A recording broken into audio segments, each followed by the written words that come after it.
Okay, well, welcome to this meeting of the Licensing and Public Protection Committee. And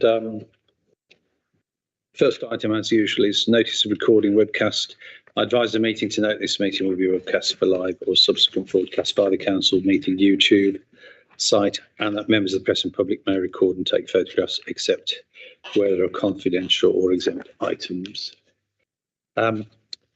Item 2, declarations of interest. I draw your attention to the rather large note there, which I'm sure you're familiar with. Are there any declarations of interest? No, thank you very much.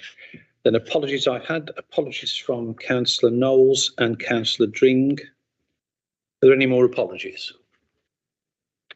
No, thank you very much. And the minutes of the 21st of September meeting, can we agree those as a correct record? Agreed. agreed. Thank you very much. Okay, well, thank you. And for the next item, I'm very pleased to welcome back our former director, interim, Paul Lanchester, Kester. I've forgotten your name already, Paul. It's so long. Kester.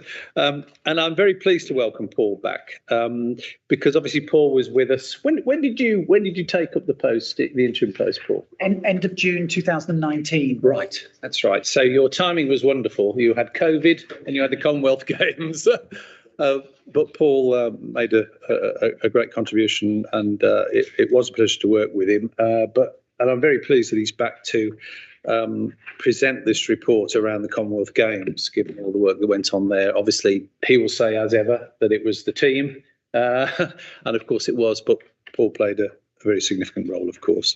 So, Paul, would you like to speak to the report? Thank you, Chairman, and thank you, Gina, for allowing me to come back, because it is her domain now, if you like. So, Chair, I think that the report that's been prepared was really building on from the two previous, which you had about saying how we were doing things and what we were doing. But I thought it would be useful to come through a few salient points for you, just as part of the committee. I think firstly, in preparation for the Games, we must not forget we had half the time to prepare for the Games. And this was one of the more complex Commonwealth Games because we had so many local authorities involved in it. And there's a great deal of coordination that is required to ensure that all authorities act in the same way. There was legislation put in place, which became a duty for us as the City Council to put into effect, mainly falling upon the Trading Standards team, but very ably supported by the rest of the team, the regulatory side that did particular things. We used an approach where we divided the different venues within the city into clusters, and we staffed those clusters to try and deal with issues on the ground, because we had that duty to deal with things much more quickly than we would normally have. And that approach worked, I'm pleased to say, and created a very great, I think, even better team ethic between the different enforcement services, which was a joy to see, to be quite honest with you. But alongside that, we're in parallel. We work with all of the venue authorities, which we call just a joint authorities regulatory services, where we sorted out our enforcement policy. We sorted out how we would work with national regulators. We entered into an agreement with the Health and Safety Executive, for instance, and that proved extremely useful in the week before the Games, which I'll come on to in a moment. We also looked at a mutual aid, and we ended up providing mutual aid to other authorities. So we were able to support other authorities in that.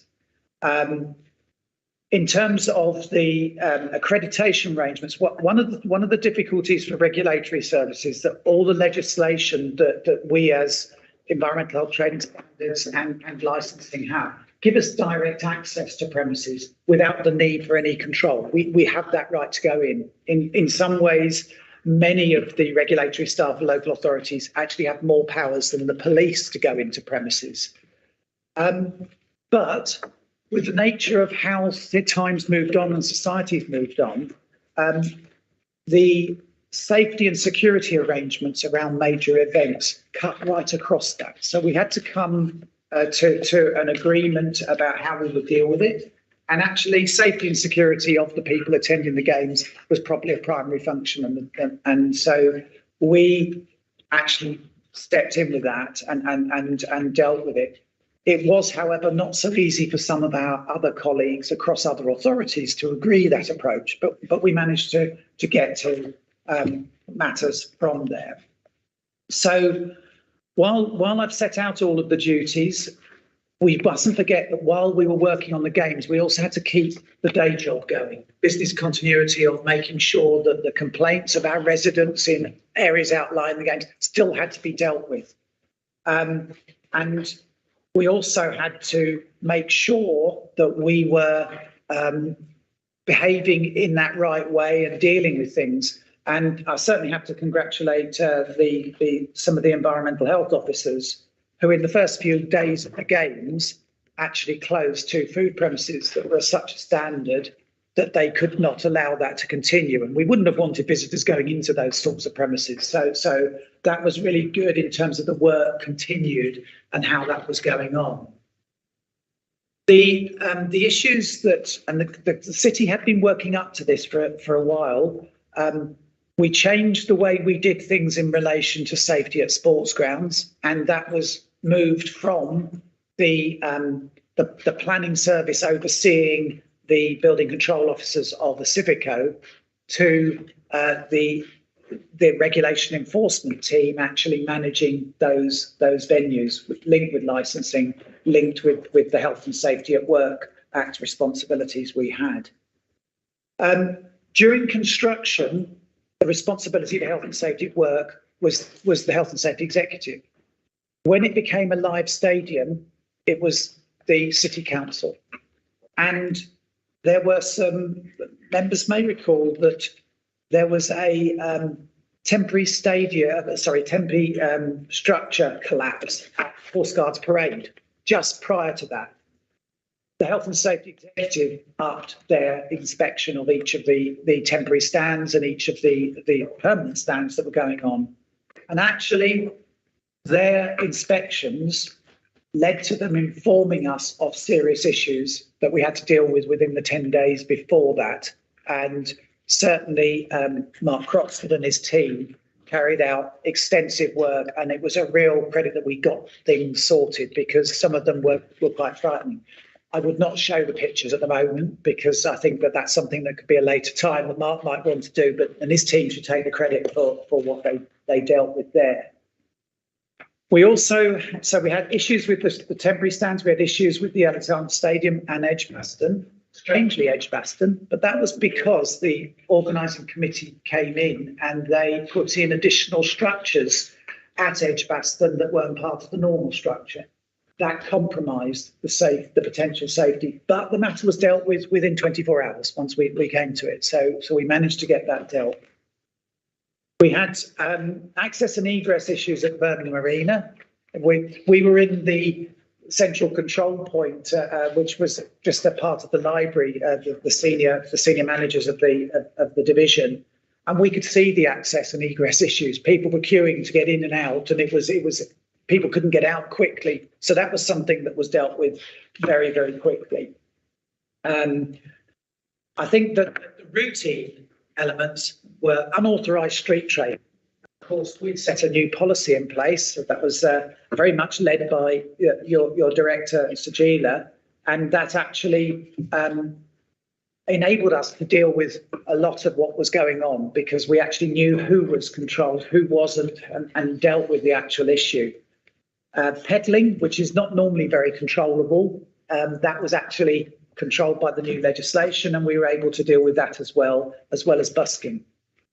Now, we did have quite a few people try to be innovative and set up businesses, but they were within control zones and they hadn't got authority to do that, so we had to deal with those as well. Leading, I think, on the first night at the Alex Stadium to some quite difficult situations, and staff were threatened by traders who were dealing with that. Working together, Mr. Quigley's team, the trading standards, seized a lot of merchandise, food, and that sort of thing to stop the unauthorised trading, because that was what we had to do as part of our requirements. I think from I don't want to say too much more because it's all within the reports, but I've mentioned one other thing. We became aware on the day of the opening ceremony because it had been tried. It was tried on I think the second of the practice events, to give out wristbands, and these were the lights that were in the stadium, sort of going round there. Unfortunately, they were being given to everybody, whatever age you were at, and we found that there were batteries that were exposed in that. And these are the lithium batteries, which if you actually do some Googling, you would actually see there had been serious incidents involving that. It involved, while people were coming in, staff actually going through every single wristband that was being given out. We found around about 180 that were faulty. So that could have been 180 incidents that could have caused that. What was being given out did not comply with the toy safety regulations. And so we managed to resolve the hazard and the potential risk that was there on that night, but also worked with the organising committee's events company to actually sort out what was going to happen for the actual final day. And there were different things then put in place which dealt with it. But that was a particular situation where we were facing an awful lot of pressure, and real credit to the staff who were there, who actually dealt with that, and quite a lot of hassle that was done from there. But what's an action we had? We didn't get one formal complaint about any of the staff's actions or any of our actions, which I think is really exemplary.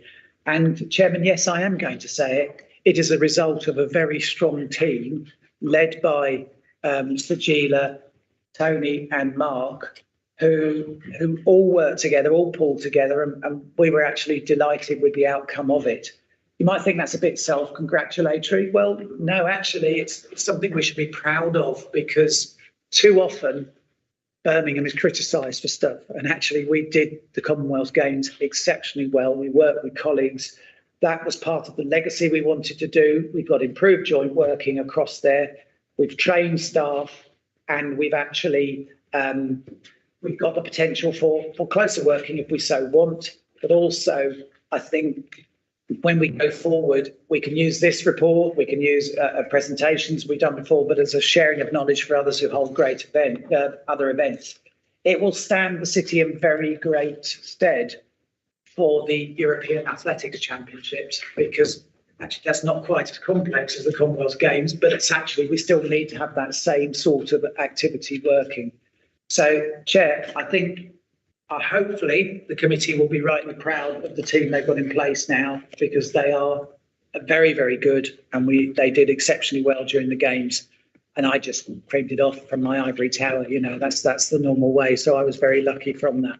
Thank you, Chair. Happy to answer any questions. Thank you very much, Paul. Any comments? Yes, Councillor Donaldson. Comment, not a question. Yeah. I'd just like to thank the team and all the officers involved. They did exceptionally well. I think this for the opening and the ceremonies, and they are a credit to us.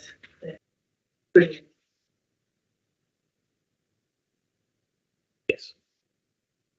Of the observation. Yeah, thank you very much, because you have done a fantastic job, no doubt about it. Because I live in Perima, and I noticed for 3-4 years in the 2019, roadworks are going on. There are some problem for the local resident, but it was anyway, eventually it was very, fruitful. And the two, opening and closing ceremony, lots of my colleague council already attended, and it was fantastic. There was no problem about the, all kinds of issues actually tackled. Thank you very much. The ceremonies were a massive focal point, which required a lot of organisation and security and so on. But I think what is striking is the absence of any major or minor event problem for the duration of the whole games period. And I think the report really speaks to the amount of preparation because that didn't happen by accident, clearly, and the safety issues around, obviously, the wristbands was a very interesting one. My granddaughter was with me at the opening ceremony, and she was wearing one, obviously, so, that was important, given the children involvement as well across the whole event. But it's in the report there, and I think for us, the issue is legacy, of course, isn't it? As Paul has said, not just for the other events such as the European Athletics Championships, but the benefits in terms of joint working and so on, which the current director will no doubt be paying attention to.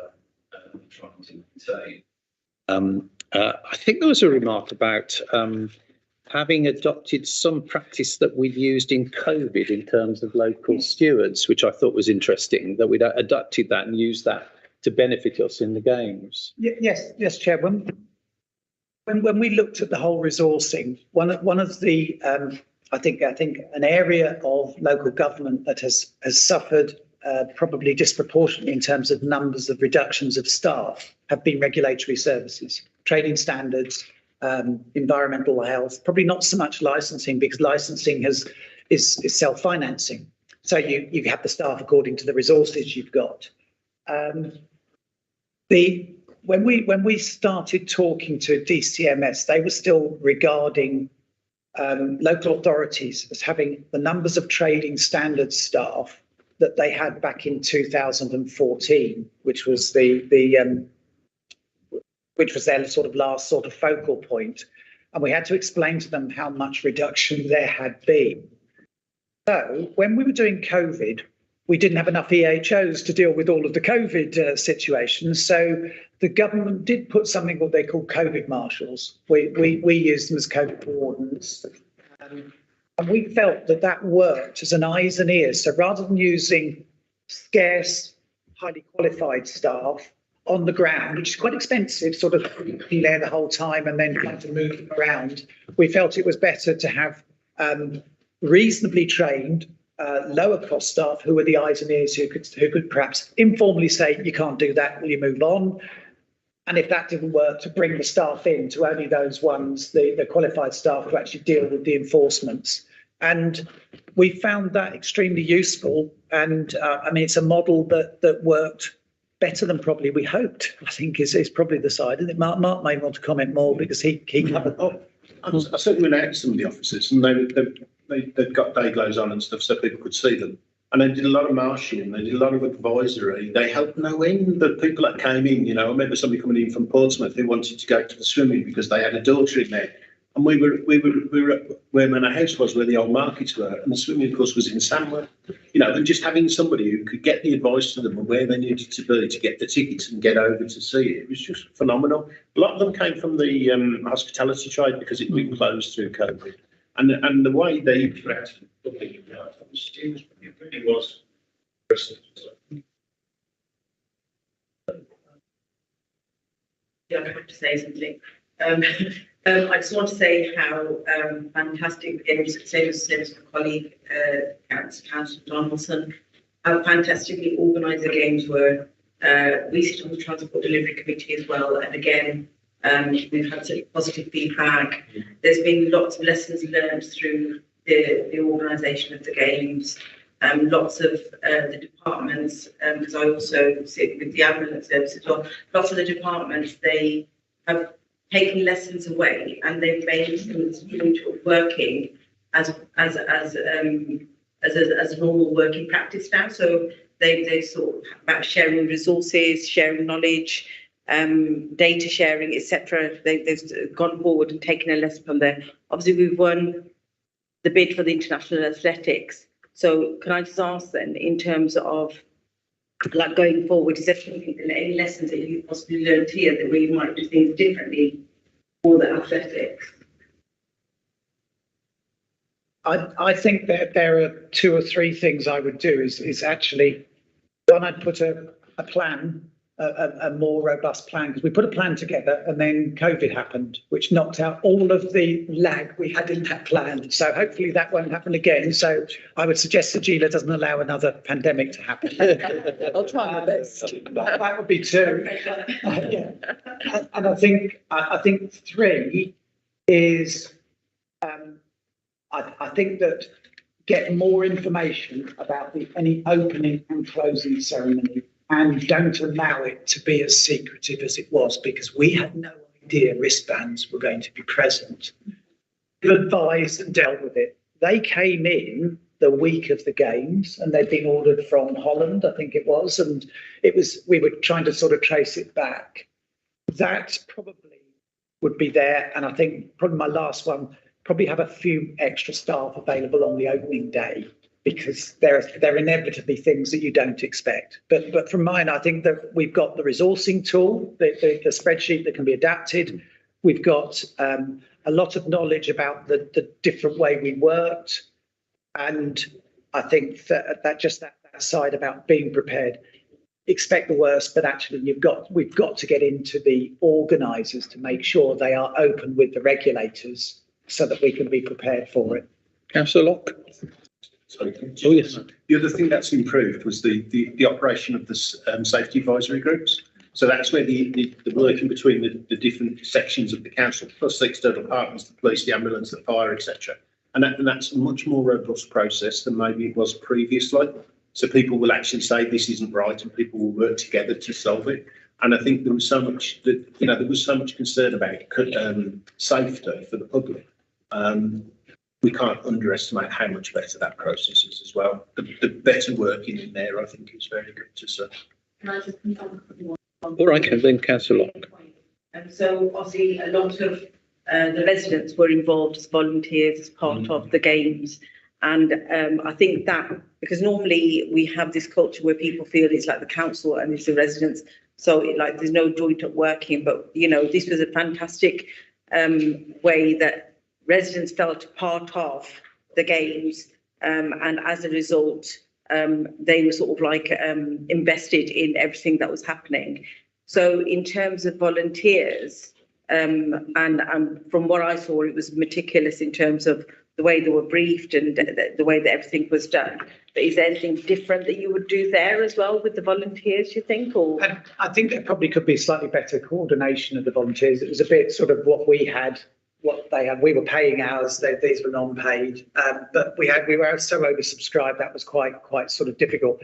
I think there's probably, just in you talking, there is one, we mustn't forget the business side.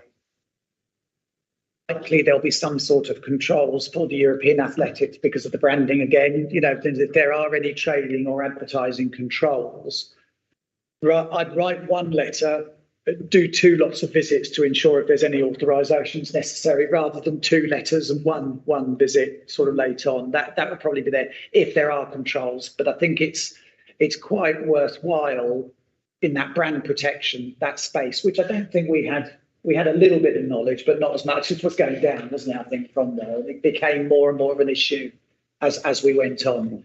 But I think for volunteers, coordinate them so they do a little bit of everything, and make sure some have all that knowledge, because I'm not sure that a lot of the volunteers from other areas actually had much about what was our requirement.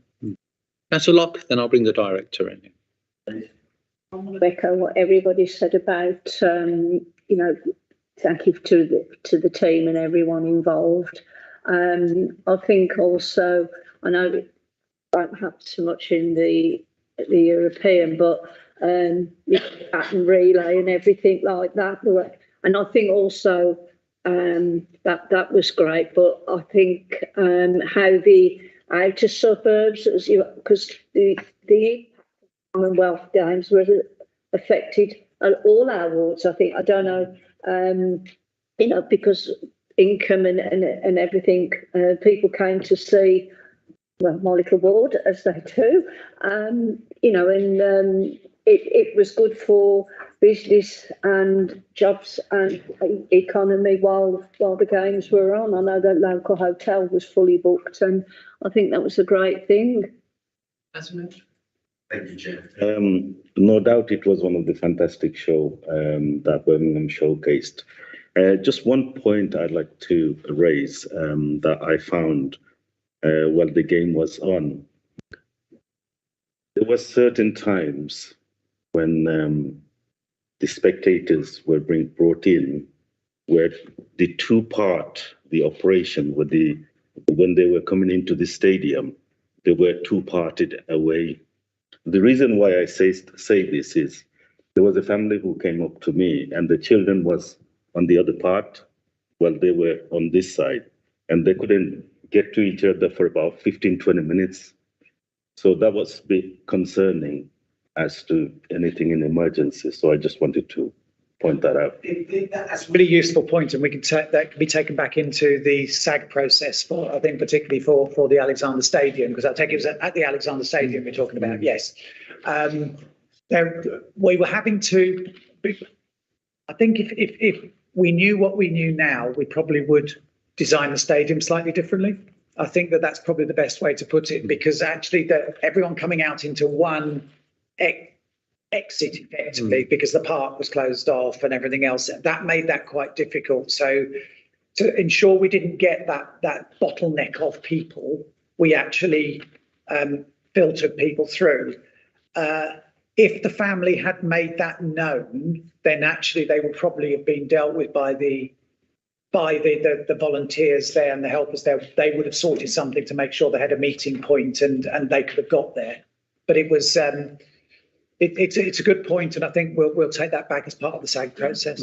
I say they'll take it back as part of the SAG process. Thank you for that point. Yes, Councillor Pritchard, then the director. You mentioned business continuity, and obviously you had to keep the regular day-to-day stuff going throughout the games.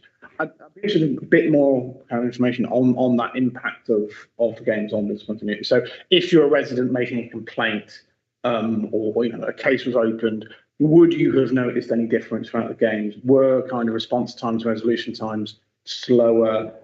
If it was, has that backlog now been cleared? How long did it take to get cleared? That sort of thing. Yeah, I might have to use that.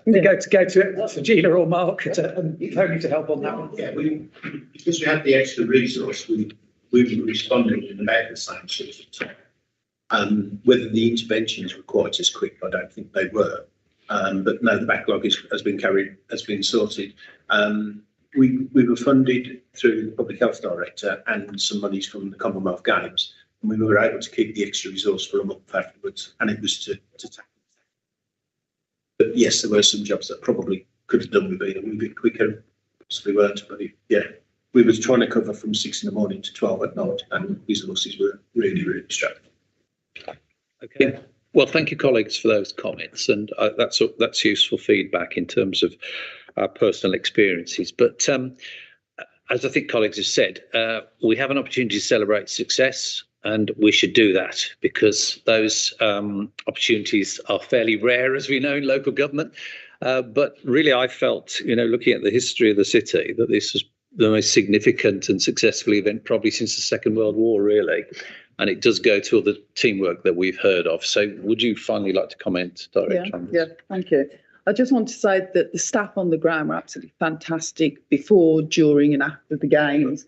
That, we had a lot of challenges that we had to face there, and we averted significant risks, and we're rightly proud of our teams.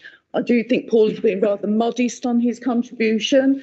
He did lead with working both with the government, other local authorities, the joint regulation across those local authorities.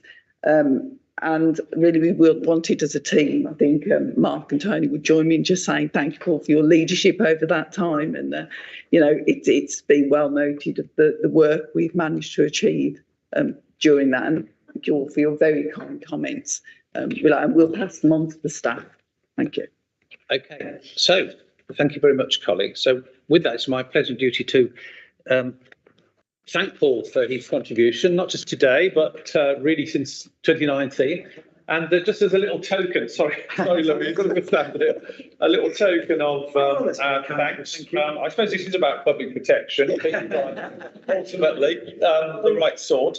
And Carl Chin has signed it, so there you are. He lives in my ward, you see. So thank you very much indeed again, Paul. And just a memento of our consideration for your efforts. And Chair, that's very kind of you, and I thank you for that. I always said it was an honour to come and work for Birmingham, because Sam will know that I started my career in environmental health down at a little place called Aston University. That's where I did my my degree. I did my enveloping training in Whitton under a gentleman called Steve Wheeler. So Birmingham was innovative then in terms of the environmental health. And I have to say that I've always regarded being, if you like, the senior manager in regulation in Birmingham is the top job in the country. And I've had a pleasure to do that for 3 years. So thank you. And can I escape now? Yeah. I thought someone else said something nice. To do it, so nice. Paul, Thank you very much. Thank you. all the best. Okay, so thank you, colleagues. So we will wish Paul farewell and move on to the actually the related Commonwealth Games assurance issue, the Legionella report. So, Mark.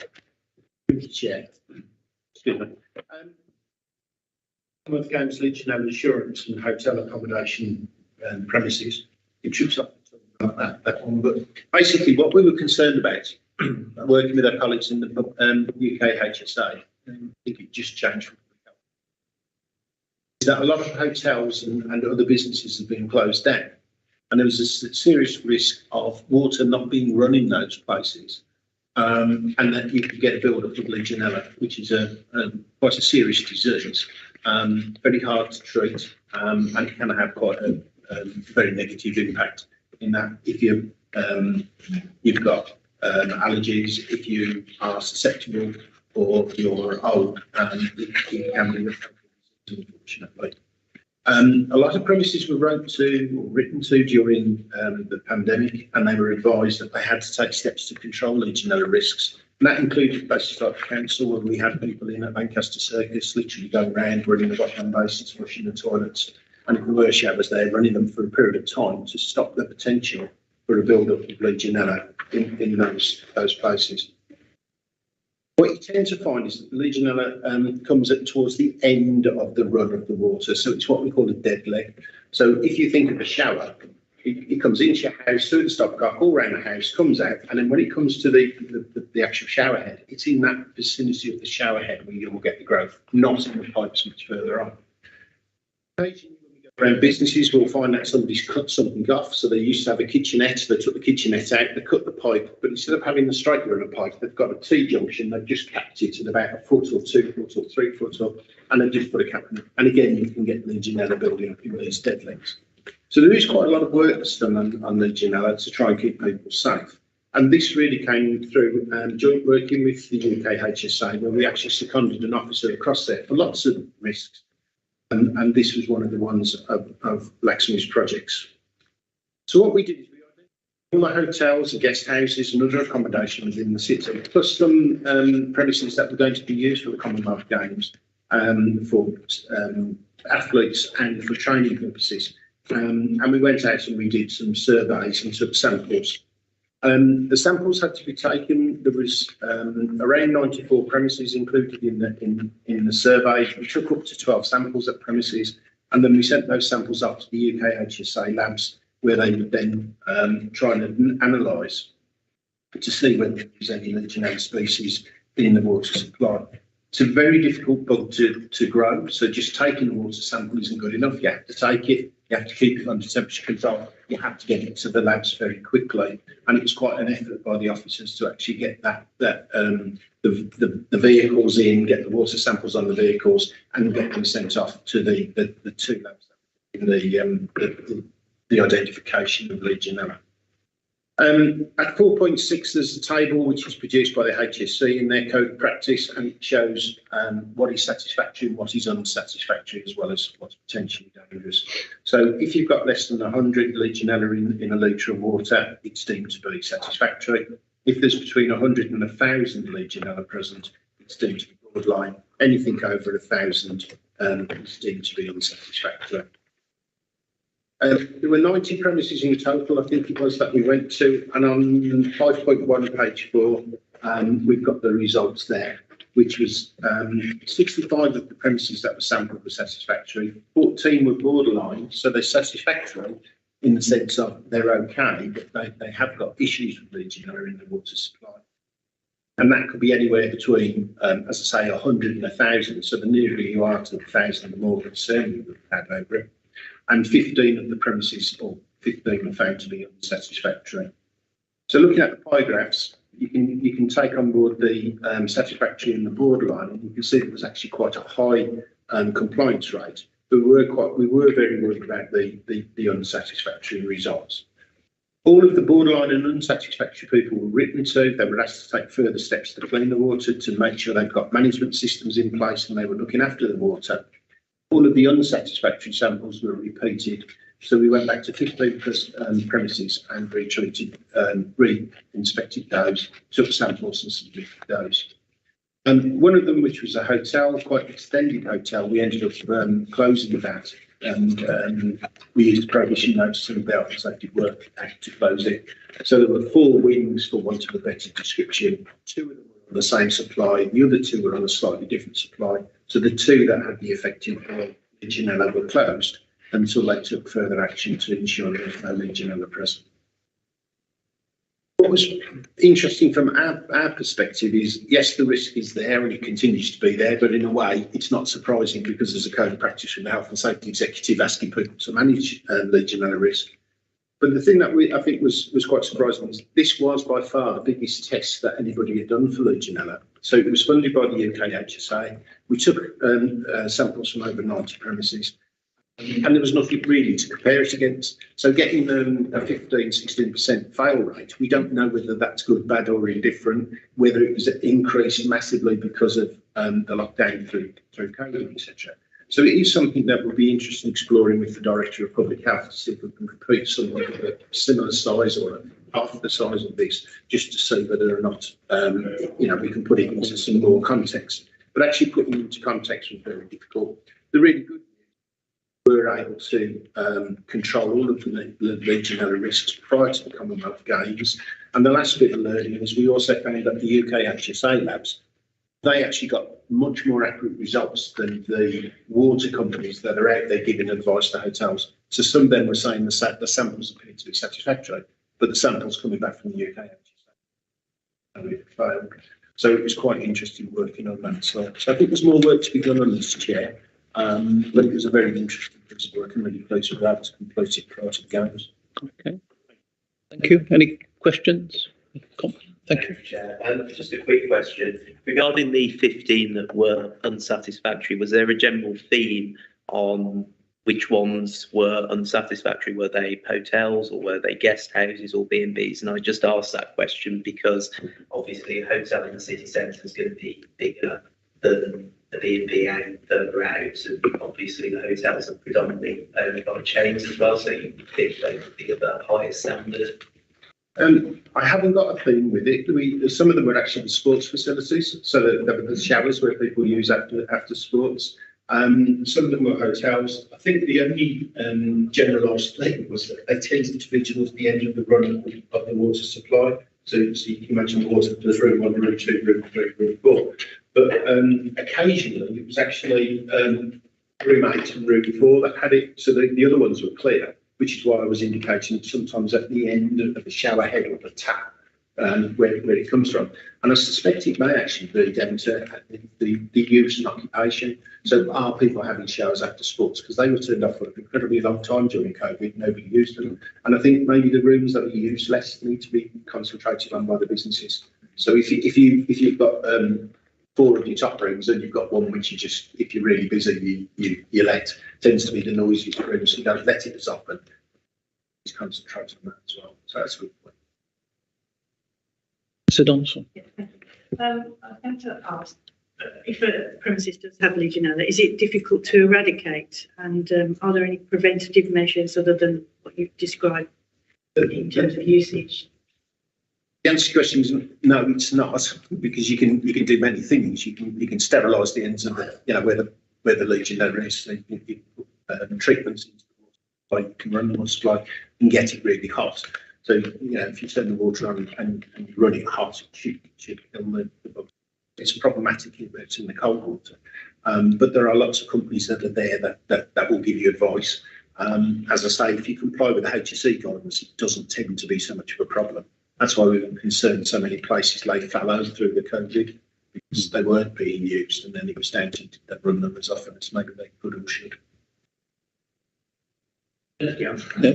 So this isn't so much a domestic threat then, because in your own house you're using the facilities regularly on a daily basis. I suppose it could occur though if you left a room with a shower unused for a long period. So we have had an outbreak in a premises that was for sale.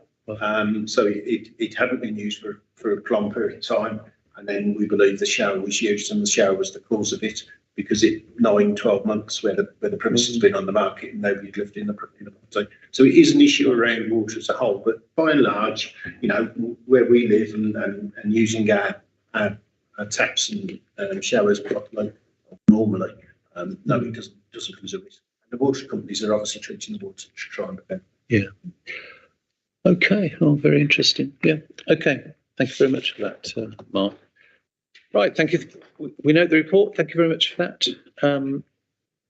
And we're on to update on air quality. If you recall, colleagues, we're always interested in this. Obviously, it's public protection, but we were interested in partly because of the mess with emphasis on hackney cabs and obviously low emission vehicles. But anyway, here's the update of where we are. So that's over to Mark Wollstonecroft.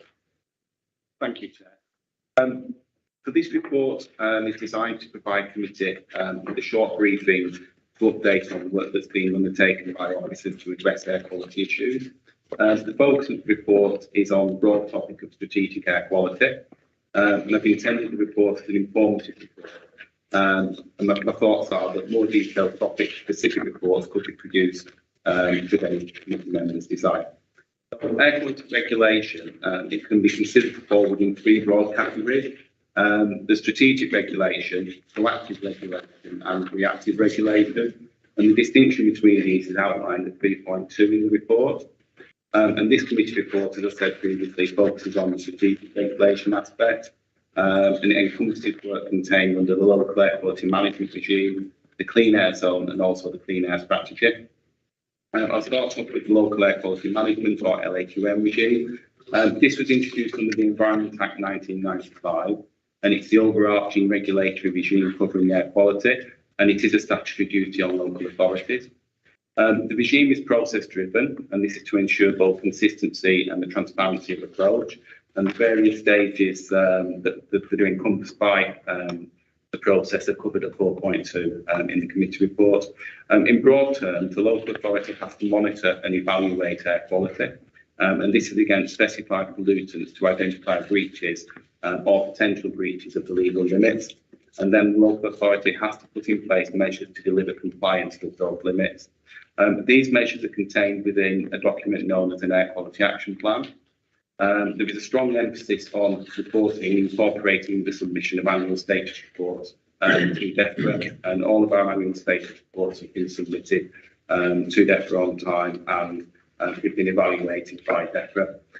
So Birmingham's air quality non-compliance, that relates to nitrogen dioxide, and that's a product of combustion. And from an exceedant perspective, it's mostly derived from road transport. Our air quality action plan was introduced as a consequence of that exceedant, and the first one was published in 2006, and it's recently been updated in 2021. It was updated in 2011, and it was due to be updated in 2016, but with the advent of the CAS, it was delayed to allow us to focus on dealing with the city centre area. So the actions within the current air quality action plan, they're mostly transport focused, and that reflects the primary emission source that underpins our non-compliance. A lot of the focus for monitoring in the last 5 years has been on supporting the clean air zone. But since the CAS went live, and obviously following the post-COVID normalisation, we are once again revisiting areas outside of the city centre with some more detailed monitoring. The areas chosen are those which we've done desk studies on, and these desk studies suggest that these are most at risk of being in exceedance. It doesn't mean they are in exceedance, it just means that according to the criteria that we've used, they're most at risk. So our first tranche of monitoring is set to complete at the end of this year, and when that's completed, we'll move on to tranche 2. Early analysis of tranche 1 is looking promising in terms of all the monitoring points being compliant. I say promising. I'll be able to confirm this once we've completed the full monitoring at the end of the year, once we have been able to evaluate the data. So moving on to the Clean Air Zone, this launched in 2021, and this is a mechanism for dealing with exceedances of nitrogen dioxide in the centre. The driver for the CAS was to deliver compliance with the national target, which were incumbent on the UK as an EU member state, and the legislation and the duty remains relevant even in the post-Brexit era. Members will likely recall that a number of ministerial directions were served on the Council to deliver the CAS. Ultimately, the CAS launched in the middle of 2021, and that does make reporting slightly skewed, and this is due to the need to report on air quality compliance on a calendar year basis. So accordingly, the first full calendar year of the CAS being in operation is effectively 2022. We'll have a better idea on how the CAS is functioning when we evaluate the data at the end of the year and publish the relevant reports in 2023. In order to assist people in understanding the performance of the CAS, however, a number of monthly fact sheets have been issued. These came online as soon as the CAS was launched, and these have actually now been superseded by an online data platform, and the link to this is shown at 5.2 in the report. We've also done 2 detailed reports and published these, and these cover both the baseline in pre-go live to the CAS and also around 12 months of operation. And we do intend to do some future reports to build the narrative on how the CAS is performing in terms of changes in vehicle use and also how that is impacting on air quality concentrations. Comes no surprise to members, but there is a detailed governance process surrounding the CAS, and the provision of data and reports go to the Joint Air Quality Unit at DEFRA and Department of Transport, and we also do receive feedback from JACU. And all of this combined will assist both the Council and the Joint Air Quality Unit to understand the measure of success. And in that sense, that is at what point the CAS will have achieved its aims and whether the ministerial direction can be deemed to be compliant. Moving on to the Clean Air Strategy, this was launched early this year. The Clean Air Strategy is a non-statutory strategy implemented by the Council. It's designed to allow the Council to go above and beyond legal limits where appropriate, and also to allow interventions against any pollutant. And I say this because the primary reason for this aspect is to allow the Council to deal with climate that matter. Currently, we don't have a legal duty on that. The legal duty is incumbent on government. The Environment Act 2021 will introduce some targets on PM 2.5, but I believe that they will still be government-led. As well as that, the Clean Air Strategy also allows the City Council to ensure that all areas of the city can benefit from clean air, even those that are under the legal limit, so effectively going further and doing more. As well as providing a link between the Clean Air and the Route to Zero programmes. The Clean Air Strategy has a number of priorities, and they're at 6.2, and a number of supporting pledges at 6.3. And there are actions under the pledges, and these tend to be project-based. The largest action that we've commenced to date has been the ongoing deployment of indicative air quality standards in and around Birmingham. The aim is to deploy 1 in each ward of the city, and at present the project team has managed to deploy in all but 10 wards. We are undertaking further work to try and get these last wards on board. The problem effectively is being the school not. Information on the project and a link to the dashboard provided by the Council's Air Quality Department is provided at 6.4 and 6.6. There is a further commitment by the previous Cabinet Member of Transport and Environment, which is maintained, and that is to deploy a centre in every school in Birmingham. And this is something that the project team will look to commence in early 2023, and that's and the final section of the report covers partnership working, and I'd like to be increased attention to paragraph 7. The City Council and the Constituent Member Air Quality Improvement Programme, or WNR. This is led by the University of Birmingham, and it's funded through external grants. It's an innovative project which seeks to support the improvement of air quality and associated health, environmental and economic benefits across the Western area. The WNR project leads from the University of Birmingham have already supported PTC by using tools that we provide through the program to inform real-life scenarios, and a couple that they looked at the impact of COVID on air quality and how these entangled the back to air quality data. This concludes the briefing of the report, Chair. Just to remind the committee, this report contains a lot of leading information into a number of technical areas, and I would be happy to bring this brief report to the committee on any aspect of this program. And on that note, I would have to answer the question. All right, yes, fine, well, there we are. Thank you, Jeff. What are the barriers that are preventing these schools coming on board and engaging with the early? We are still evaluating them. The ones that we're aware of at the moment is some of the schools that have some slight concerns about what could happen if the air quality monitor shows that the air quality in their area isn't good. So, that's something that we need to give reassurance to the schools on how to interpret the data. To date, most of the time, the air quality monitor is showing green. It's the way that they do the air quality index. So realistically, that's not something that I would say that the schools should be too concerned of.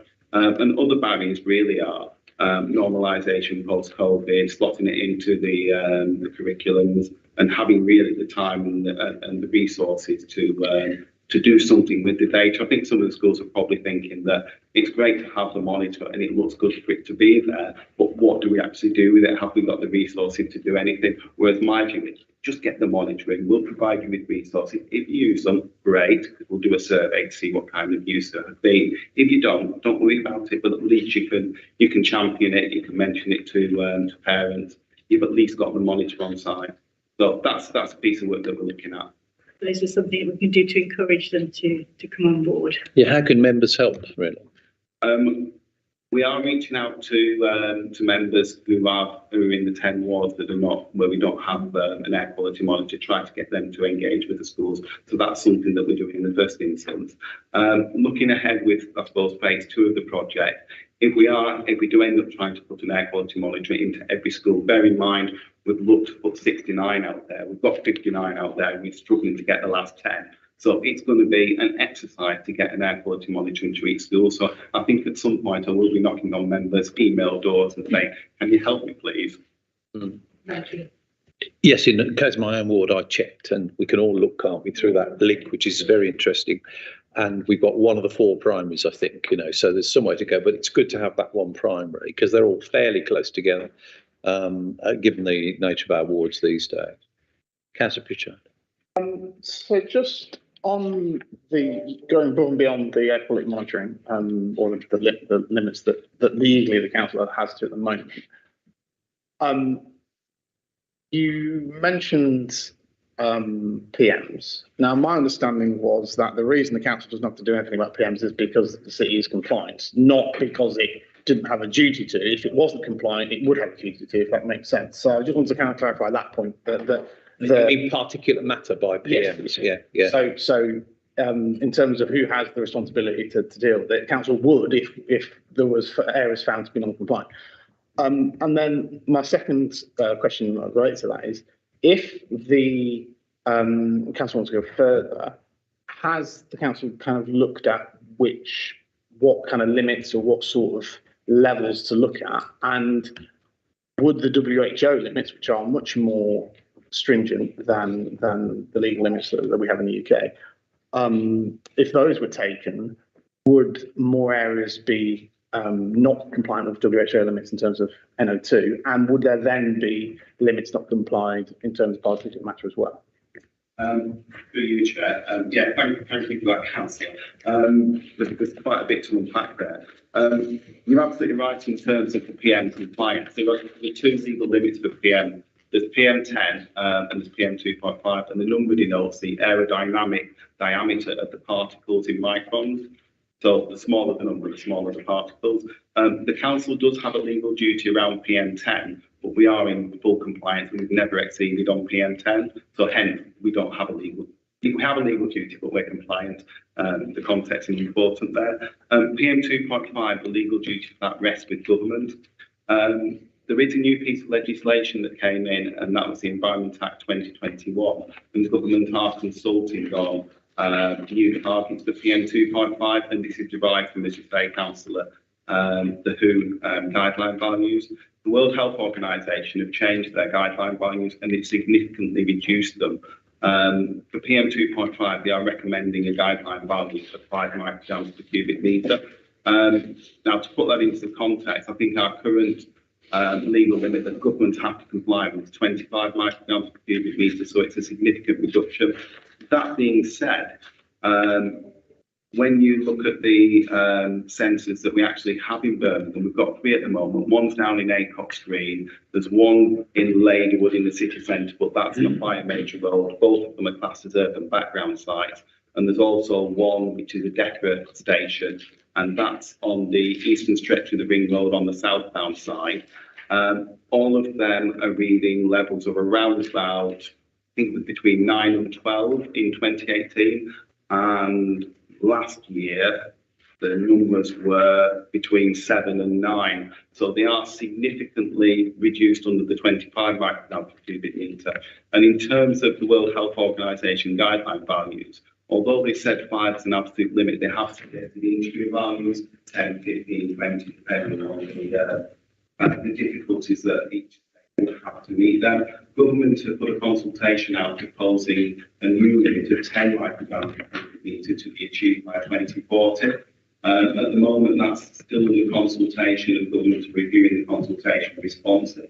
My personal view, as an officer view, is that's not really ambitious enough. I think we probably should go a bit more beyond that and look to try to reach that legal limit by 2030 in key areas. And that was part of the consultation through government, through the former cabinet member. But as far as Birmingham is concerned, if the legal limit of 10 it comes in, given where we are at the moment, we will probably be compliant based on the air quality monitoring stations that we have. Okay. So it's the stuff that comes off tyres and so on, isn't it? That's the issue. You could drive a low emission vehicle or a nil emission vehicle, couldn't you? But you'd still be spreading the particulate as long as we have rubber tyres and no collection methods and so on. I think it's good to hear all the technical stuff. I think we clearly, well, my perception is anyway, that the clean air zone has clearly had an effect in the city centre. Measuring it elsewhere, measuring other measures outside the clean air zone, of course, are important, and I think particularly with the schools. But having lived in the city centre before the clean air zone up to 2015, it felt as though you could cut the air with a knife sometimes at certain junctions, particularly Summer Row around there, which has all been reconfigured. So with the traffic changes and the clean air zone and the reduction in vehicle access, and I know this has been measured, there has been a measurable improvement in the air quality. And we walk about, I know we've had COVID with less people about in fewer cars, but, I think we're still seeing those benefits, aren't we, through the measurements in the clean air zone. I think you're right there, Chair, in terms of vehicle numbers have definitely, there has been a reduction in vehicle numbers and there's been an increase in terms of cleaner vehicles or compliant vehicles. And that will translate into an air quality improvement. And I think these matters are personal in the end, aren't they? Because when we lived in Fleet Street area, my wife developed asthma. And we could think of no reason, given she had no medical history. I don't think she'll mind me disclosing her medical circumstance in this context. But, where did it come from? And and the atmosphere on some days was so cloying and, she had these problems and you thought, there's some connection here. So it's a real personal issue or human issue, it's not just some technical process. We are trying to protect public health here, so it's a key public health measure, really, rather than a transport matter, I think. Any other comments or views? Yes, Councillor Coonan. I was going to say that when you're linking this into a lot of traffic congestion outside schools, when parents are dropping children off, and whether so the monitors, I'm assuming they're inside the school, not outside. but also as sort of like making a case to parents to encourage them to walk to school wherever possible because of the impact of the pollution in the area. If they're all dropping their children off to school, whether we can use this information or this data as a link into that to encourage more parents to walk to school, and also to monitor if in particular areas there's sort of like more of an impact in terms of the clean air outside schools, and those are areas that we need to focus on to put more schemes on, like I don't know what it's called, walk school or something like that. Whether we need to focus on those areas to say actually this school's got really bad air quality outside it because of the amount of congestion, the cumulative effect from the parents dropping off, but other factors as well. So what do we need to do as a council in this particular area? And it's not always the city centre, you know, like the chair said, it can be in other areas as well. So whether we're using that data, we'll be interested to know if we are doing that, and if not, would that be something that you think is worth in terms of progressing or looking into further? Presumably you want to get to the point where you've got monitors in every school, and then that will assist that process, won't it? You know, you'll be able to give a school a particular profile of peaks and troughs in terms of pollution, which might be related, as you say, Councillor Cooner, to when people are dropping children off, and you want them to really look at alternatives to the car. I'm assuming these monitors are inside the schools, but obviously the congestion outside the schools also have an impact. Sorry, Councillor. Not inside, as in inside the building. They're actually within the school grounds. It varies as to where the sensor's been put. Typically, it's guided by access to some sort of electricity point. Some of them are on facades overlooking playgrounds, and some of them are on facades overlooking like the front of the building. But usually, there's a degree of setback from the road anyway. So I guess where I'm coming from this is, it's not always obvious from the pollution concentration that the sensor's monitoring what the situation is on the road. They drop off quite quickly as you go further, if you will. So in that sense, if the sensor is located in a playground, it's a good indicator for the children refusing to run around. That's what they finish up. Might be a good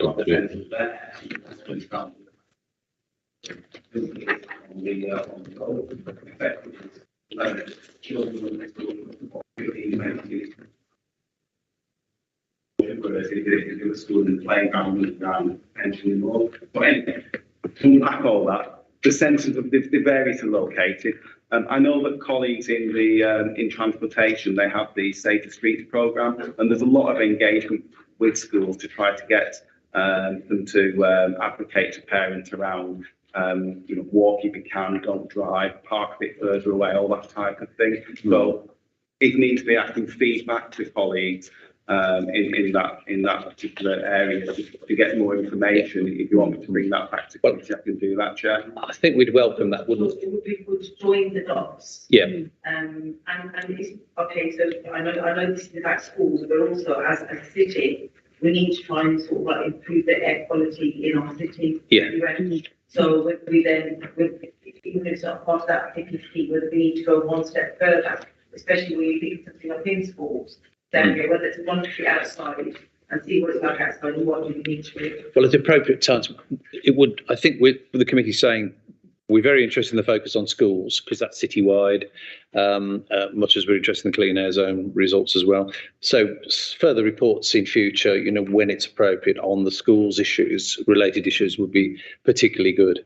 And colleagues, no doubt, will be looking to see where their schools are signed up, and you know, we'll try and assist you if they're one of the 10 wards. Yeah, the director wants to comment. Thank you. Just to clarify, obviously the work that he's shown in this report is all part of our strategic approach to air quality and climate change within the city. So yes, most definitely, you can see that, you know, we're looking at local air quality management, we're looking at the CAS, looking at the clean air strategy, the transportation strategy. So we are taking that much wider holistic view of all of this, and we continue to bring it to committee and draw out those connections and inform members and cabinet members of, you know, the pathways we're taking to improve air quality in the city. So continuing agenda item effectively, and I'm very grateful to colleagues for the feedback, and the report gives you all those connections to the websites and so on if you want to follow up the detail there. Final throwaway remark though, I am concerned that the government's proposal to set a sort of deadline for the removal of all EU legislation, regardless of detailed consideration, by the end of 2023, would seem to threaten a lot of the basic legislative underpinning for this work. And I think this is a matter of grave concern, and it's something which perhaps the full council should address at some point in a resolution or whatever. And I know it concerns the Cabinet Member for Transport as well. So that's one to watch as well, I think.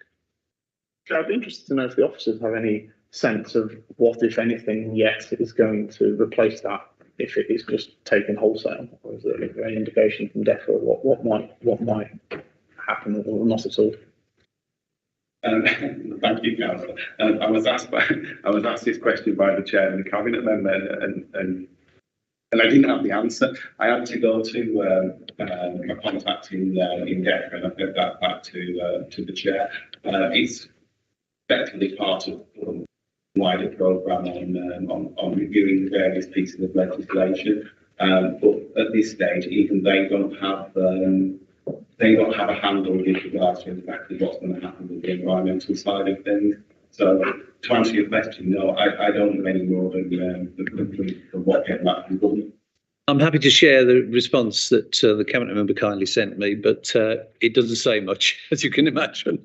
And that's my concern, really. If there were not a deadline, I would be less concerned about a review. A review may be sensible, but a deadline is crazy, frankly, because, you know, if one day we've got all this legislation and the next day, and we know what government's like, we've got nothing, it's chaos. And as you know, this isn't just environmental protection, but it's a whole range of rights, not least employment rights, your 2 weeks holiday, stuff like that. So it's a bigger political issue, which I think the full council may want to address. And I'd certainly be sort of raising that with colleagues in the leadership. Okay, but thank you very much, Mark, for that. That's very helpful canter through the detail, and colleagues have got the pointers there. And of course, we've said quite clearly, I think, and thank you, colleagues, for your contributions, that clearly the focus on schools citywide is very important to us all. Thank you. So we note the report. Thank you. And we're on to the unauthorised encampments report. I think that's Mark Croxford. Keep it simple. We keep the marks rolling on this one. Yeah, on the marks, right. Chair, I'll start with the policy first. We have been asked to bring reports on a quarterly basis, and it's been remiss of us that we haven't brought this report. As far as I can see, the last report that came to committee was in November 2021. So apologies. This is an update to the committee on issues around unauthorised encampments across the city. As you're aware, as our team looks at the recovery of land, council land, and gives advice to private landowners on the recovery land from unauthorised encampment. But also, as a senior officer and also as part of the city's policy in trying to resolve issues around unauthorised encampments, we've been pushing very heavily with for a solution other than people settling in parks. And that's the transit sites that we're trying to get developed across the city. So the update is we still have one transit site which is operational at Proctor Street. It's capable of taking roughly 15 pitches. It has been used throughout COVID. It's heavily used through COVID, and it's got on together. What it does do, although it puts quite a lot of stress on the residents who are nearby in Nechells, it does actually relieve a lot of stress across the city by having this. At the moment in the Birmingham Development Plan, another site is planned at Aston Brook Street, which hasn't moved forward. And we also have the same site Drive development, which is at the Castle Bromwich sort of side of the city. It's been a long-standing transit site, although it's been occupied by one family. And there is some work going on with that family to try and renegotiate the tenancy following the tenant for the site, unfortunately died. So they're looking at transferring their residency so that they can continue to stay there, but they would need to share the majority of the site. And actions going on with our legal services to enter into negotiations with that family. If we were able to get all of the 3 sites operational, that would give us around 30 to 35 pitches, we believe, across the city on those 3 sites. And within the Birmingham Development Plan, so this is the big plan that our colleagues in the planning section put together that tell us how many schools, how many houses and everything else that we require. There is a GPAA assessment, which is the Gypsy Traveller Needs Assessment, and that identifies the number of transit pitches that are required, as well as the number of permanent pitches that are required. At 6.3, it identifies the GTAA. They are looking at 19 permanent pitches by 2033, and we are looking, as I say, it's around 30 to 35. That same sort of time. The BDP is being re-looked at the moment. I think it's a 10-year document, and I'm sure that the GTAA will be included within that. Coming to the number of unauthorised encampments we've had in the city, we've had around 64 encampments up to September. The site hasn't always been available, so there's only 2 officers that go out and deal with the unauthorised encampments. Most of you will probably come across Bill and Dave. Myself and Mark cover off anything else that we need to, a lot of the paperwork and some of the liaison when we have some difficulties. There's only the 4 of us that deal with it across the city, and we are operating at about 64. You can see from the graph that 5.1 that there has been a reduction, but it is certainly climbing. We don't tend to count the number of unauthorised encampments on as the transit site, do we, in that 64? But by and large, the numbers are about manageable at the moment. What we've learned on the transit site that we've got, we help if the transit sites are smaller rather than larger. Previously, I've been an advocate of a very large site, something that could take anything between 30 and 40. But it would appear that they are easier to manage, but they're slightly smaller, but have more of them. So if we could find areas where they were suitable and that we would then be able to move the open sites around the city. And the residents.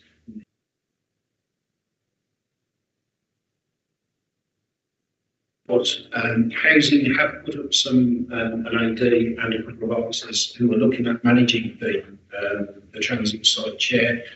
They have been confirmed that they are looking for additional sites.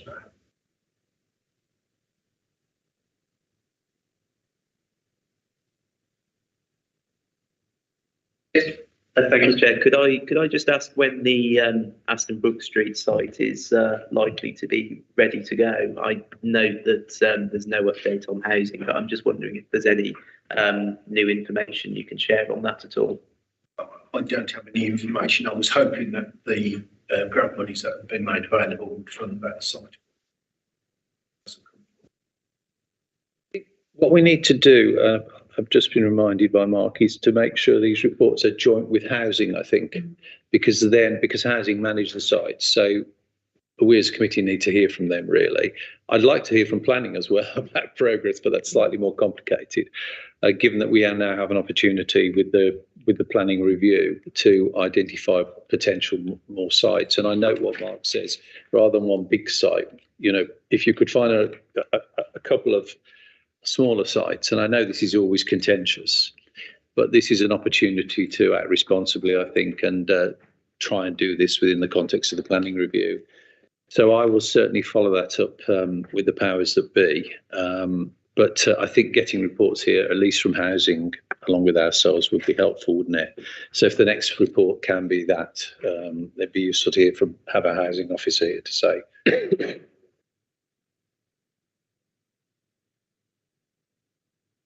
I do talk to, I have already spoken to Councillor Thompson, whose responsibility is now as the Cabinet lead, so I keep in touch with her. But it'd be good if we could have a report next time with housing involved. So we'll note that as a request to them. Chair, respectfully, if I'm to say you could ask for a committee report either in January or March if you want it full committee. Do you want to? Yeah, shall we do that? Shall we say January? Well, flexible, see how the information goes, but January or March, certainly. Yeah, okay. March would be better, would it? Yeah, okay, all right. We'll look at one for March and we'll try and get the ducks lined up with housing on that. I'm not sure, I mean, the planning process will grind on for ages, won't it? But there must be I know there's a consultation about local plan currently, isn't there? Yeah. Yeah, the information I've been given is that planning are responsible for identifying sites, but then the bringing on and the development and the running of the sites is a housing function. Yeah. Because this is an accommodation there. But as you know, the key problem is identifying the sites, isn't it? If we want additional capacity. So I think that conversation with planning is the key, really. And of course, planning is technically the leader's portfolio. But I can talk to the planning chair as well, not Councillor Brooks, about it.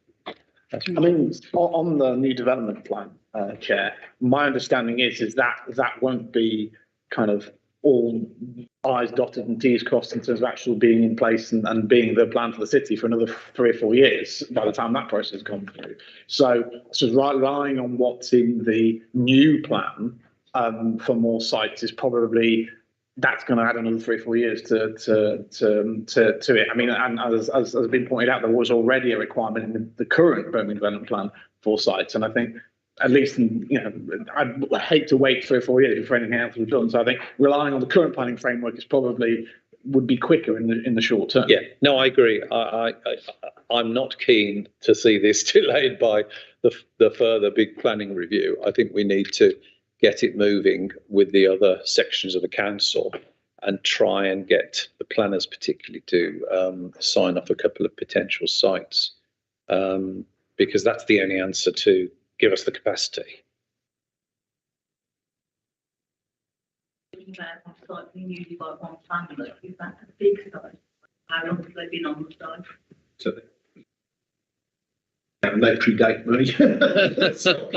The embarrassing thing is I don't think they actually know. And I mean, so the same site stayed there, they're not travellers anymore. No, the shopping community is made up of it's GRT communities, Gypsy Road and Travellers. There are settled travellers. They identify themselves as settled, and then there's others that will travel. And there's no doubt about it. The site has been used. I think I read that to 1986. So they've been on that site because it was run by housing and a caretaker on the site, and the people that were living there, certainly from that sort of time. And we're not proposing, or as I understand it, legal are talking to them about resetting the tenancy up. So if my family lives in a house and I die, do we evict and use that house again? Do we pass it on to the children that are within the house, etc., or your partner that's in the house? If that's the bit that they're looking at. But as part of that, what I want to say is the site is city council site, and it is bigger than the 3 or 4 caravans that are on it currently. But exactly the size of it, I think the estimate was that possibly 15 to 20 caravans could go on it. But we'd have to deduct, if the resident family staying there, we'd have to make a proportion of it permanent, and then just have the other bits as a transit site. The assurance we had from planning stroke, the people who undertook the GTAA assessment, is they feel that the site should bring another 15 pitches. That's 30, and the recommendation is 32 to 34 sites. If this one family only has got 4 vans on the site, space there. Yeah. Be used. Yeah, but they don't share. but they don't want. No, there are always these complications in terms of, Yeah. so squatters' rights and everything, aren't there really? Councillor Islam? Yeah, thank you very much. Just I read this report, I'm very happy to look at it because I had a problem with Newtown. I was in St. George's Park and the St. George's charge if affected. I'm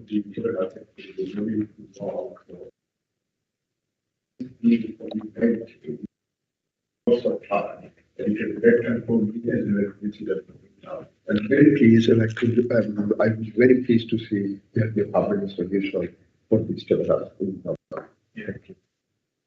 I am sorry, in sense of we try to minimise the impact that it has on the community when we have to tolerate illegal. It is a way of life, and what we try to do is mitigate the impact it has on the community. So, ensure with you and your community. Yeah. The best way we can do that is to ensure we can use the full legal powers when we need to, when there's an incursion on obviously parks and so on, but to provide suitable accommodation, and hence the need for more pitches, isn't it really, and the work the officers are doing to tackle the current issues. Okay, thank you very much, colleagues. Well, there will be another report coming forward, as we've said, in due course, and we'll link that with housing. So can we note the report? Noted. Thank you. Okay, so we're now on to the Hackney Carriage and Private Hire Policy Report. Thanks to the Director. Thank you, Chair. This report introduces an overarching Hackney Carriage and Private Hire licensing policy. It is as a result of the statutory guidance issued to us by the Department of Transport in July 2020, which asks for an overarching policy. Previously, our policies were included in the Policies, Procedures and Delegations report, which comes to LPPC. The statutory guidance that the Department of Transport issued was mainly around strengthening the protections for the public and for vulnerable people and children in terms of journeys in Hackney Carriage and Private Hire. So it looked at things like, as well as the need for the overarching policy, things like medical frequency, DBS check frequency, and how the council share information between themselves and other local authorities where there have been issues with Hackney carriages or private hire vehicles or drivers. In terms of the draft policy that we're putting forward here, we're asking for comments back on suggestions for you prior to us taking it to Cabinet for approval. Really, it's a consolidation of all our policies. The only major change, which I know you'll be interested in, is for us building on the report that came to you earlier in the year in relation to the conversion of Hackney carriages to electric vehicles. And the report came in the 21st of September, and it was named Request Policy Amendments to Facilitate the Licensing of Fully Electric Hackney Carriage Vehicle Conversions. And what we're proposing within the draft policy we put forward is an additional paragraph to section 3.11 of the policy to address the issues brought to us on the 21st of September. And how we would address that is that in 4 of this report, we would suggest that TX-type Hackney carriage full conversions with complete powertrain replacement to fully electric will be licensed up to a maximum of 18 years from the date of conversion rather than the date of first registration. So the policy already says that for a low emission vehicle Hackney carriage, they can be licensed from 18 years from the date of registration. We are suggesting within the policy that following a full powertrain version, that 18 years will start from the time of the conversion as opposed to from the time of the registration of the vehicle. And the reason we're suggesting that is because of the cost incurred version, but also taking into account that the time limits that we put on for vehicles are predominantly, or if not completely, for air quality purposes. So the actual mechanical condition of the vehicle is tested through our MOT process, and the supplementary tests that we have to the MOT process looks at the actual presentation and condition of the vehicle, both externally and internally, and that's put at 4.7. So given what we know of the powertrain replacement conversion, the work is so extensive that we're assured that the MOT will check the mechanical appropriateness of the vehicle, that the supplementary test will ensure internally and externally the vehicle it looks appropriate and is of the condition and quality that we'd expect the customers to use, and that the conversion will ensure that, you know, what we have is a clean vehicle for use within our city, and particularly within the city centre in the CAS zone. So we bring it to you for your consideration. You're invited to make comments to myself for inclusion and consideration prior to it being taken to Cabinet, and for you to note the report and commend it to Cabinet. Thank you. Goes to Cabinet in February, doesn't it? So yes. there's a little bit, there's time to submit written comments or whatever if you want to take it away and mull it over. It's quite a comprehensive report, but obviously I'm taking comments now if you wish, or questions. In reference to the points, again, to go back to the previous item about potential changes in legislation, particularly any that relates to kind of Brexit and the European Union. So I suppose my playing devil's advocate slightly is we kind of comprehensively put this into one policy, and yet then it might have to be changed wholesale depending on what happens in a year's time or so. So is there not a risk that some of this work gets kind of to a certain extent completely undone? And would it be better to wait to kind of pull it together until there has to be a complete policy rewrite anyway? Obviously, the need to put everything into one policy. Point 3.3 of the report, the Department of Transport expects us to do it, and expects us to, unless there's compelling reason not to do so. So we are actually charged with doing it, and we have therefore put this forward, and we will look at the policy itself in great detail. So this is, we're taking steps to deliver the statutory requirements. This is the first step to ensure we have all the policy documents all in one place where we can easily identify everything like private hire. And we will then go on to reviewing the policy to ensure we already are compliant with the statutory guidance, but ensure we build that and actually build on it within our policies. I understand what you're saying, Councillor Pritchard, that changes could be afoot. We would have to integrate all the legislation that we use within the licensing function to ensure which of licensing legislation would be impacted upon by any changes, and which were within British law already, which will continue. I think we do need to do this report, obviously, because the government's expectation is we do it. But it would really be better if there weren't this climate of uncertainty created by this proposal of removing EU laws automatically. And that's the problem, isn't it? So we are back to that point we made. And it's hard to see where it ends, isn't it, really? The ramifications are so huge. So it's a good point Councillor Pritchard makes, but it's very worrying that there is this degree, as I say, of uncertainty created. But we do need to crack on with. It'll be helpful to us as a council, obviously, in having all this in one place, won't it? Really. And again, you can submit your comments to the director, as she says, if you wish after this meeting, because we're noting this today. I think because it'll be in the process to go up to Cabinet for February. Okay, can we note the report?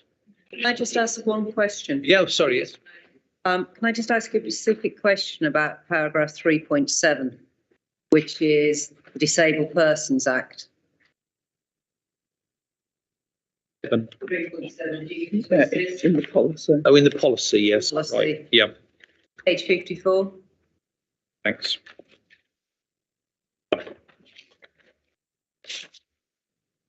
Duty to assist. Yes, that's the one, isn't it? Yeah. Now, we know the law is changing in relation to this, and we've seen in the policy that it is mandatory for all drivers to have the disabled awareness training. bearing this in mind, are there going to be any plans to roll out this training to the older, more established drivers? Because when this comes in, we've known for a while there is a problem with some taxis that refuse to take people who are either in a wheelchair or have a guide dog or an assisted dog. And I just wonder whether we're going to have a change to council policy to roll out that training to incorporate this to all drivers. What's the position on that? Yeah, through you, Chair. Without a doubt, we'll be looking at this in terms of how we can assist the drivers in understanding what their obligations are. It is an offence to refuse to take a person or an assistance dog in the vehicle, and we do frequently, as members are aware, take prosecutions for these matters. So we will continue with that, but we'll definitely look at how to assist them in meeting their obligations and how to signpost them to understanding their obligations. In terms of some awareness training for drivers who've been drivers for a while, sometimes there are entrenched attitudes to this type of thing, and that behaviour needs to be nudged, shall we say. Yeah. So we could write to all drivers, couldn't we, as a starting point, and say, you need to be aware X, Y, and Z of your obligations, and we can assist you with more information, etc. Yes. I mean, obviously it depends whether the driver is an individual driver or works for a group. In a particular, I suppose if they're working for a company, they might get training anyway. But presumably we do look at some of those issues. Yeah. But the duty of compliance is on the driver, of course, isn't it? They've got to do it. Yeah. Whatever we're providing or not providing. Yeah. We would merely be trying to assist them in understanding their obligations, as opposed to it being our obligation. Yes. It's our obligation to take proper compliance, regulation and enforcement actions if they're not complying. Yeah. Councillor Donaldson, yeah. I just wanted to ask about assistance dogs, because these days assistance dogs are more than just dogs with the blind. They're with the disabilities that aren't visible that have assistance dogs. Is this incorporated? Through you, Chair, this is something we'll be looking at within the review of the policy, exactly what we're writing and what guidance we're putting within the policy in relation to all dogs as opposed to just guide dogs. So that is something we'll be picking up in our review. More regular for people with autism to have support dogs as well. Yeah, it's not something that I'm an expert at. And able to answer right now. I can come back to you through our licensing section to clarify whether at the moment it covers all dogs or just guide dogs.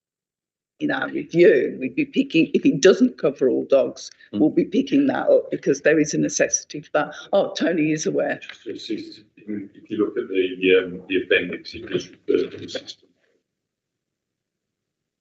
That will be an all-encompassing element of.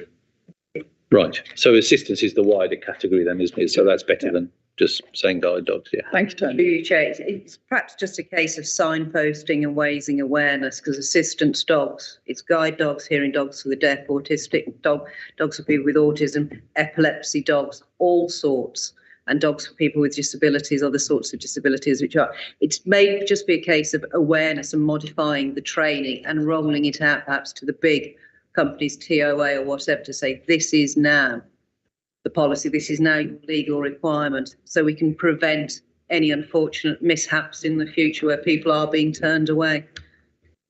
This may be a question for Emma Roverman, who would know more of the detail, but I just wonder which organisations in the city provide training to taxi drivers, because we're not obligated to do it. So as you say, TOA, you'd think there might be some provision there. I'm unaware that what is actually going on in terms of training. It'd be interesting to know what that is. Useful to know. So we can see whether there's, a big gap or whether there's actually an effective arrangement. Not that we can do much about it other than nudge it, but, it's an important point Councillor Forsyth raises, really. Councillor Islam. Thank you. Sorry about my asking this question out of my ignorance. And for example, we have seen all these legislation by the city council, the licensing team, if you are next to it. What about the drivers? Those will be actually attacked by the passengers and they're injured or something. I know they can call the police. Is there anything the licensing team can help these unfortunate drivers when they're actually victims and help support them? Sorry about asking this question. Do you understand my question?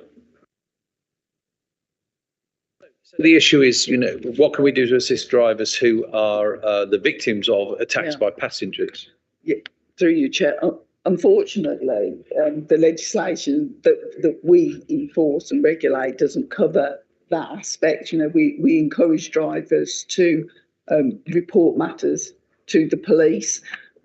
Drivers may themselves have CCTV. We've had conversations about CCTV. They can themselves have CCTV in their vehicles. We are not prohibiting that. They just need to be aware of their own obligations under GDPR, etc. and as the data holder.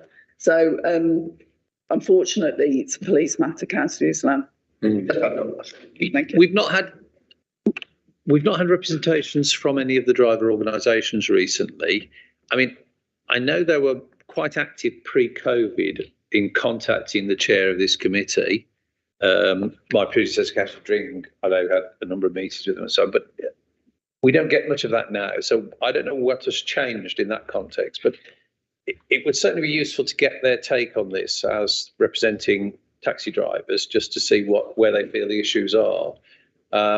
So perhaps we take that away and just see what kind of dialogue we're currently having with the organised groups of taxi drivers. Obviously, it's hard to contact individual drivers if they're not represented by a group or a union, but clearly we'd be in favour of dialogue just so we understand what they're having to deal with.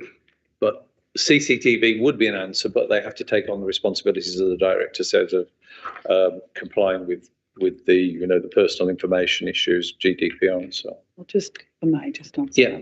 If I may, Councillor Jallock, just answer this before moving on.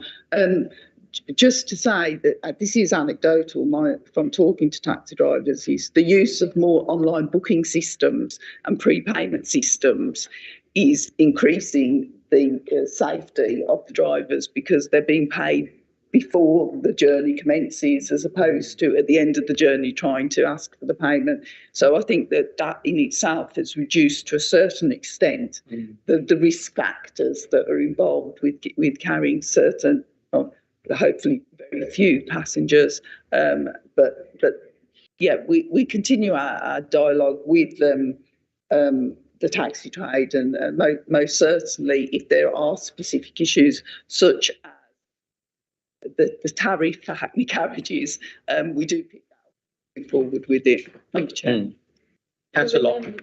Pre-COVID, we used to do the licensing meeting face to face, and I mean, I suppose I mentioned about disabled and people in. I remember a case once. There were two people in a wheelchair, and we had to hear the case, because the taxi driver the Hackney driver had refused to, take them in his vehicle, and we used to. I think Mondays, everybody used to dread Mondays because we had the store, because it could sometimes go on for about 5 or 6 o'clock before we finished, because we had quite a long list of people to see. Well, we delegated those issues because of COVID, obviously, but they do still get dealt with because an example of it's obviously a serious matter if people with disabilities refused access to taxis. That's not acceptable, and we'd come down hard on that, I'm sure. Yeah. Okay, colleagues. I mean, it's all in the report. Thank you for your comments, and particularly those points which we can take back. And thank you for the point about liaison with the representative taxi organisations. I think we need to have an internal discussion about that.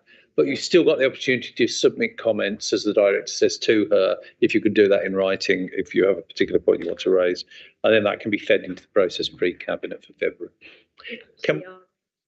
Yeah, one of them, but there are other groups as well, aren't there? Can we note the report then? Yeah. Agreed? thank you very much. Okay, so we're on to our normal information reports, which are the regulation enforcement activity reports. So really this is for you, for you certainly raise any questions on particular cases here, but this shows you the general trend. Detail you want to pick up, it's best to do that directly with the officers. Any particular point anybody wants to raise on any of the areas here? No? Can we note the report? Agreed? And again, prosecutions and cautions, same principle applies. If you've any particular detailed questions, I mean, you can certainly raise them here, but as I say, you can also follow up with the officers concerned. We have tried to pick up this issue, obviously, about reporting where activity takes part in the wards. And of course, we talked about that in online, and then something else is going to come forward around that later, I think, Mark. This next report will be the change as January. January, that's right. Yeah. So we'll bring you more information. The information in a different form, which should give you more of a ward focus for the next meeting. But this information obviously is there as well. Anything anybody wants to raise? Noted. Thank you very much. And so we're on to date and time of next meeting, which will be, well, we've got the online meeting on December the 14th at 10:30, so that will be the online meeting. There will be a briefing there on gas canisters. Now, I've got to get this right. It's nitrous oxide, isn't it? But not the one we were just talking about. NO2, isn't it? NO rather, NO. Oh, yeah, well. No, the little silver one. Little silver ones, yeah. Yes. Silver ones. Yeah. So we'll have a briefing about that. I've invited Councillor Barno, who asked me the question at the council about it, and Councillor Madriman is also interested, but we're all being invited to that. So there'll be a specific briefing on that, on the issues that we'd face, and some other items as well. So that's the 14th at the usual time, 10:30 online, and then you've got the formal meeting in January. Okay, there's no other urgent business identified to me, so I move the usual item 14. I move that in an urgent situation between me, he's the chair, jointly with the relevant chief officer's authority to act on behalf of the committee. Is that agreed? Agreed. Right, thank you. Thank you. That is the business today. Thank you very much for your attendance. I close the meeting.